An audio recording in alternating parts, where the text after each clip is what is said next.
Hello, I'm Ken Fobb. This is NewsNet, Baton Rouge. Grab a tea or coffee as I go over with you headlines and news from our local area and region. Over the past weekend in West Baton Rouge Parish, a truck crashed into two horses. One person has died and another one was at the time reported to be in critical condition. This took place around 9 p.m. on Saturday night on the section road near Rouge Road. Authorities say that the crash occurred when 33-year-old Tamel Dunn and 34-year-old Jonathan Stewart were riding their horses westbound on Section Road. But at the same time, 30-year-old Jordan Baton was driving a 1997 Dodge Ram truck westbound. His Dodge Ram truck struck and killed both horses. Both horse riders were taken to the Our Lady of the Lake Hospital in Baton Rouge, but on Sunday, authorities were informed that Tamel Dunn died from his injuries. Authorities suspect that both horse riders were impaired at the time, therefore toxicology samples were taken from each one for analysis. The driver of the Dodge truck, Mr. Jordan Baton, was properly restrained in his vehicle at the time and was not injured. He submitted to a DWI chemical breath test, and the results showed he had no signs of impairment. But the crash remains under investigation. Deputies with the St. Tammany Parish Sheriff's Office recovered the body of a 14-year-old boy in the East Pearl River. The search began just after 5 p.m. on Sunday when officials were called to the waterway near I-10 in reference to a juvenile that had not resurfaced after going into the water. The young teenager, Michael Bright, had been boating with family members when the group decided to tie their boat under the interstate and go for a swim. And when the group returned to the boat, the 14-year-old boy was missing. A full search for him was started, and just before midnight on Sunday, his body was located in the same area where he was reportedly last seen by his family.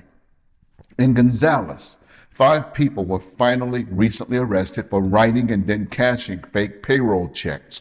According to the Gonzales Police Department, the suspects were creating fraudulent payroll checks and then cashing them at different banks in the Gonzales area.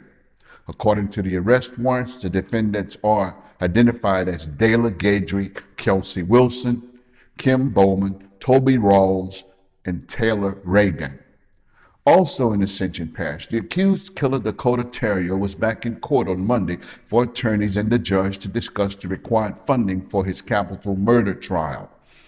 At some point during the proceedings, one of the deputies who took Terrier into custody initially testified that Terrier confessed to him when referring to his 5 victims that, quote, "I shot them pure cold-blooded," close quote. He also told officers shortly after he was arrested that he did it because he was upset with his parents because they had kicked him out, and he felt his girlfriend and her family were using him.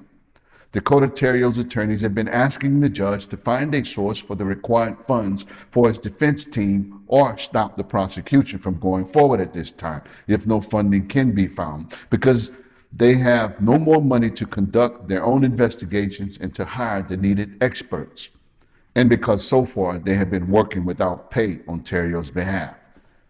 There are 36 capital murder death penalty cases currently pending in the state of Louisiana that all require adequate funding.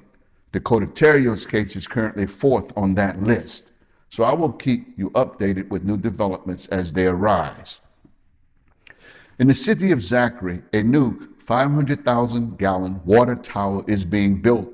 According to officials, it is being built near the Zachary Youth Park on Mount Pleasant Road in order to meet the demand for adequate water supply from the city's growing population. Zachary already has 2 water towers, one on Avenue A and another one on Flonica Road. This new water tower will increase the city's water pressure, which in turn will improve the city's fire rating, according to the mayor. It will cost $1.6 million to complete this construction, which is mostly being funded by state capital outlay funds. Once this construction is completed, it will be painted to resemble a baseball.